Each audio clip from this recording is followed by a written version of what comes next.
Mucha gente se imagina el derecho como, no sé, como un cajón desastre. Un montón de reglas, decretos y sentencias apilados sin mucho orden. Sí, como un trastero lleno de cosas. Exacto. Pero si lo miras de cerca, es todo lo contrario. Es un sistema increíblemente complejo y organizado. Yo a veces pienso que es como el software invisible que hace funcionar a toda una sociedad. Es una muy buena analogía, la verdad. Hoy vamos a intentar meternos en la sala de máquinas de ese software, ver cómo se mantiene todo unido, cómo evita contradecirse y sobre todo qué pasa cuando la realidad va más rápido que la ley. Mm. Pensemos en algo que ya está aquí. Un coche autónomo tiene un accidente en una situación que nadie había previsto. ¿De quién es la culpa? ¿Del dueño, del fabricante, del programador? Claro. Si un juez busca una ley de coches autónomos y no la encuentra, ¿qué hace? Hoy, basándonos en varios textos de teoría del derecho, vamos a descubrir la arquitectura interna que le permite al sistema jurídico enfrentarse a un lío como este. Es que es el ejemplo perfecto, de verdad, porque pone a prueba los tres pilares que sostienen todo el edificio del derecho: la unidad, la coherencia y la plenitud. Suena muy teórico. Bueno, no son conceptos abstractos, ¿eh? Son los mecanismos de supervivencia del sistema. La unidad evita que se desmorone en mil pedazos. La coherencia es su sistema, digamos, anticortocircuitos. Para que no dé órdenes contradictorias. Justo. Y la plenitud es su obligación de dar siempre una respuesta, de no poder encogerse de hombros y decir no lo sé. Así que sí, vamos a ver cómo funcionan estos tres pilares con el reto de nuestro coche autónomo. Venga, pues vamos a meternos en faena. Empecemos por la unidad Reseitimiena Pulchrum. Suena muy bien, pero en la práctica, ¿cómo sabe un ayuntamiento que su ordenanza sobre, no sé, las terrazas de los bares está, de alguna forma, lejanísimamente conectada con la Constitución? Parece que hay un abismo, ¿verdad? Totalmente.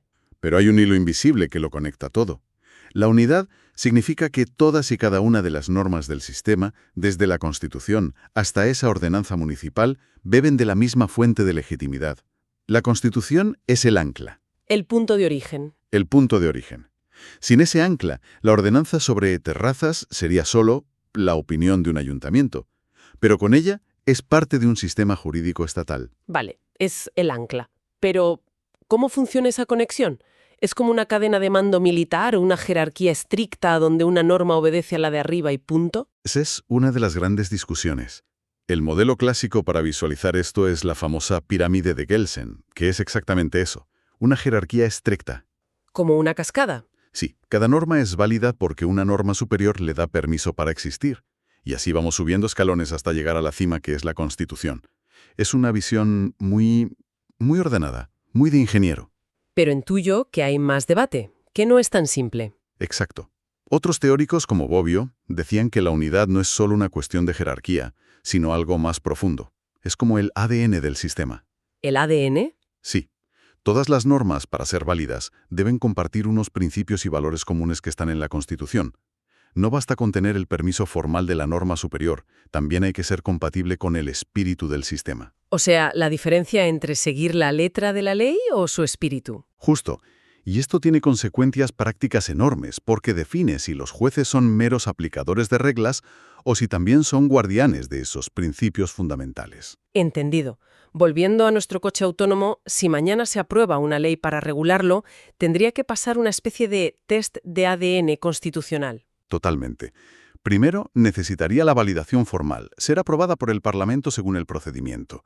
Esa es la visión de Kelsen, la de la pirámide. El primer filtro. El primer filtro. Pero inmediatamente después, el Tribunal Constitucional podría analizar si esa ley, por ejemplo, respeta el derecho a la privacidad con los datos que recoge el coche, o el principio de igualdad si sus algoritmos discriminan. Ah, vale. Ese es el control de unidad material, el del ADN.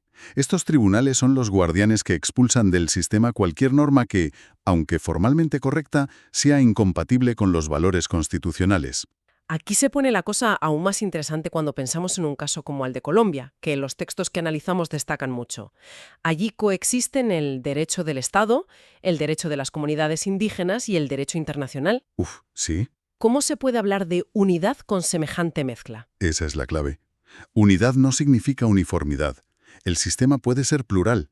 La genialidad de sistemas como el colombiano es que la propia Constitución reconoce esa diversidad y establece las reglas para armonizarla. O sea, la acepta desde el principio. La acepta y la regula.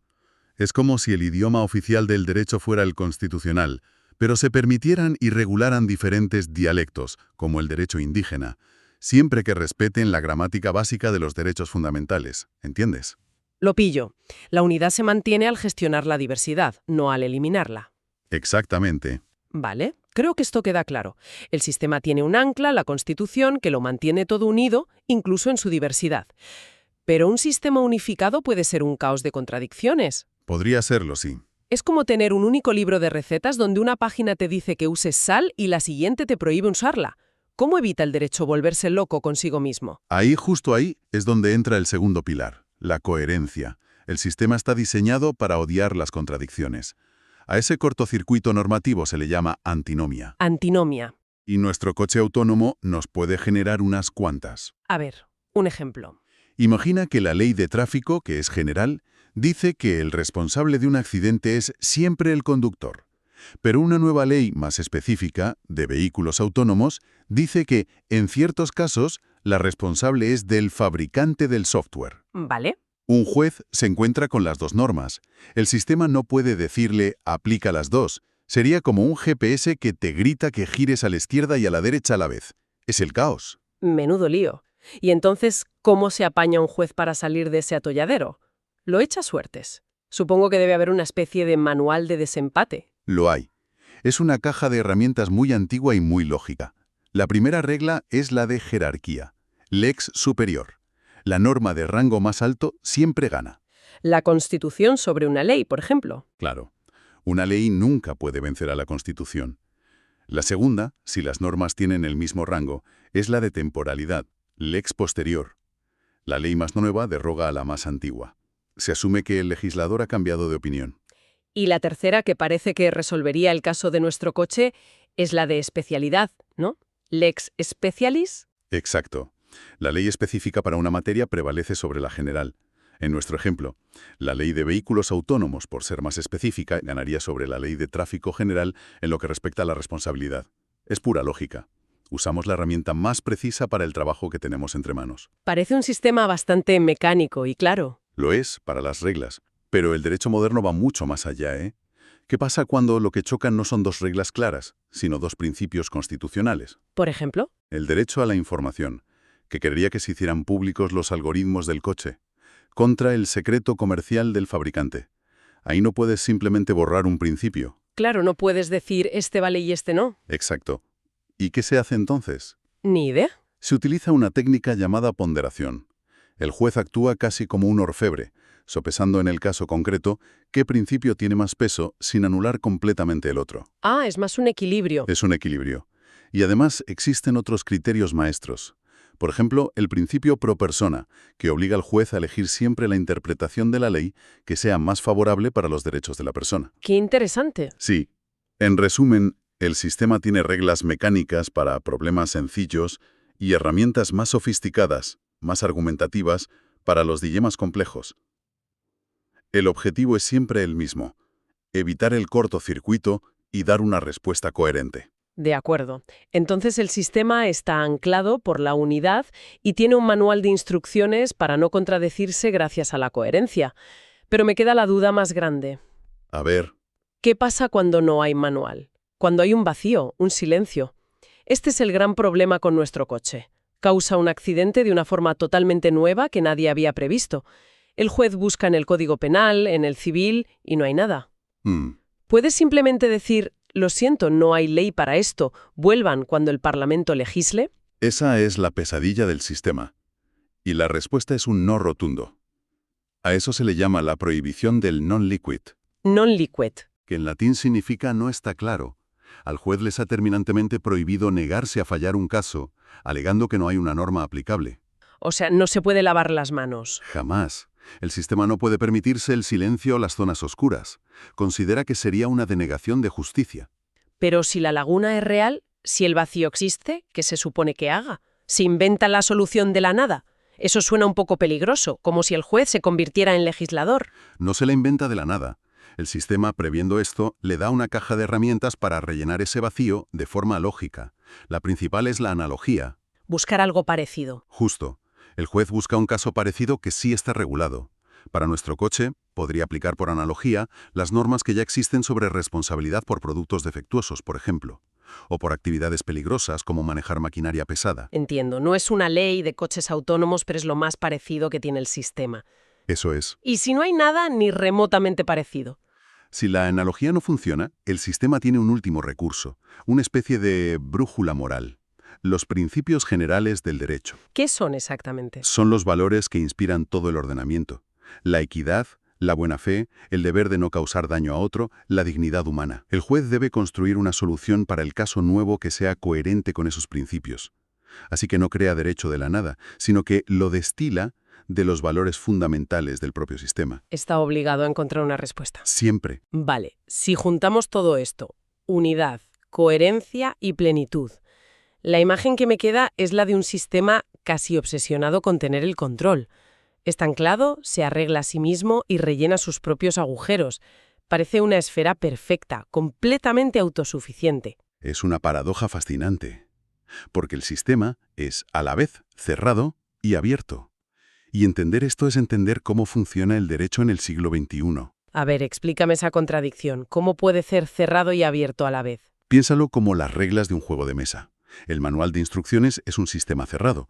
Te dice cómo se mueven las fichas, que es una jugada válida, cómo se gana. Vale. Nadie de fuera de las reglas puede decir, a partir de ahora este peón se mueve en diagonal. Solo el propio juego define sus reglas. En ese sentido, el derecho es cerrado.